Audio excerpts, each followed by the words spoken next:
Hello and welcome. मैं संजीव। चलिए मेरे साथ में सीबीएसई स्टैंडर्ड 10 मैथमेटिक्स के chapter 3 pair of linear equations in two variable के लास्ट सेगमेंट में हमने उसको 7 पार्ट में डिवाइड किया था और पिछले 2-3 दिन में मैंने 6 पार्ट का वीडियो अपलोड किया है और आज पार्ट 7 पढ़ेंगे that will be reducible to a pair of linear equation. चलिए शुरू करते हैं। ये कब पैदा होगा, ये सिचुएशन या ये कब इफेक्टिव होगा? इन ए सेट ऑफ इक्वेशन जहां फ्रैक्शंस में इक्वेशन के पार्ट्स होंगे और वेरिएबल जो है, यहाँ 2 वेरिएबल के बारे में हम पढ़ रहे हैं ये चैप्टर में, तो ये दोनों वेरिएबल डिनोमिनेटर्स में रहेंगे, तब जाके ये अप्लाई होगा और ये इजीली हम उसको लीनियर इक्वेशन में कन्वर्ट करके उसको सॉल्व करेंगे और हम उसका आंसर दे पाएंगे।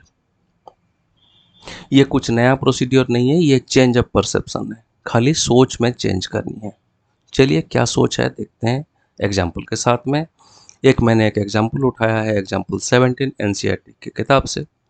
Solve the pair of equation 2/x + 3/y = 13 and 5/x - 4/y = -2।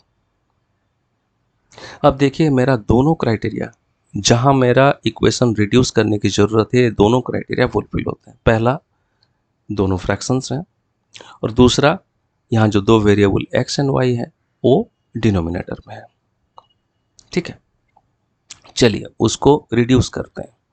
Reduce करने के लिए परसेप्शन चेंज करेंगे। 2/x + 3/y = 13 जो है, मैं उसको देखूंगा 2 × 1/x + 3 × 1/y = 13। और दूसरा इक्वेशन क्या होगा? 5/x - 4/y = -2 था, तो मैं उसको पढ़ूंगा 5 × 1/x - 4 × 1/y = -2। और ये इक्वेशन 2, मैंने इक्वेशन में कोई चेंज नहीं किया है, मैंने खाली उसको लिखने का तरीका चेंज किया। अब क्या करेंगे, ये दोनों इक्वेशन में x कैसे दिखाई देता है? 1/x के फॉर्मेट में। y कैसे दिखाई देता है? 1/y के फॉर्मेट में। तो मैं दोनों को p एंड q ले लूंगा। नया सेट हम रिड्यूस कर रहे हैं, 1/x भी p एंड 1/y भी q। ठीक है, आप ए बी भी ले सकते हो, कोई प्रॉब्लम नहीं है उसके लिए, लेकिन 1/x को और 1/x हम नहीं पढ़ेंगे, हम p एंड q के हिसाब से देखेंगे।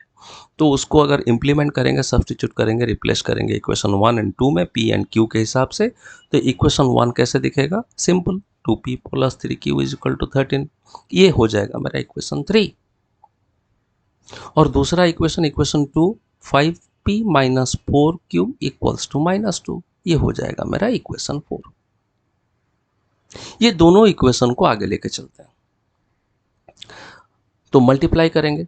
क्या? इक्वेशन 1 में 4 के साथ में मल्टीप्लाई करेंगे और इक्वेशन 2 को 3 में मल्टीप्लाई करेंगे। ये कौन से हिसाब से हम कर रहे हैं? हम एलिमिनेट कर रहे हैं। We are only using the elimination method. Reduce करने का काम खत्म हो गया।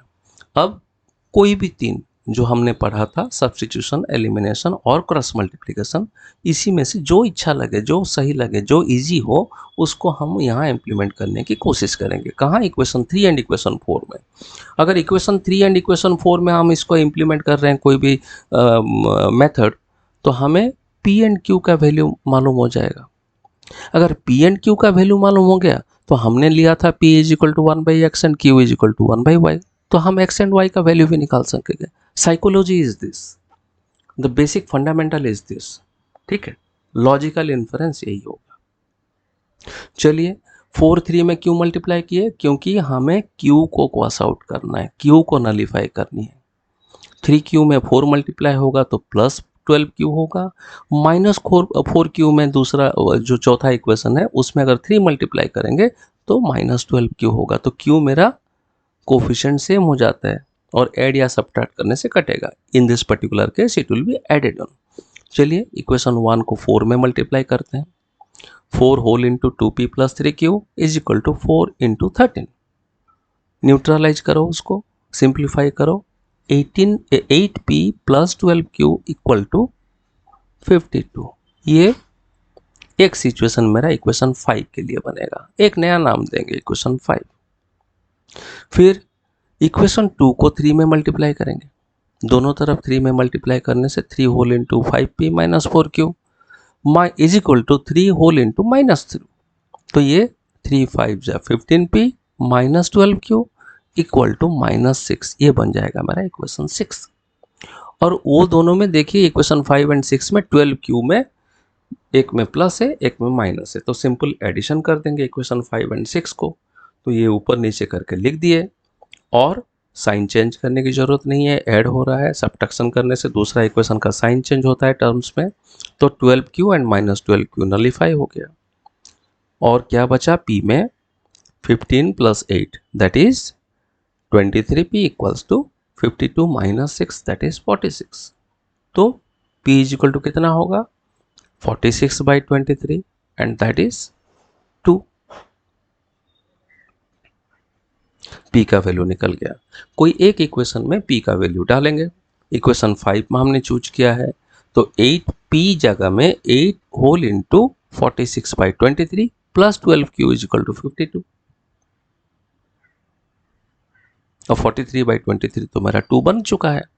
तो 8 2 जा 16 plus 12q is equal to 52 और 12q is equal to 52 minus 16 and reduce अगर करेंगे तो q इज इक्वल टू 52 से 16 गया बचा 36 divided by 12 and nothing but 3।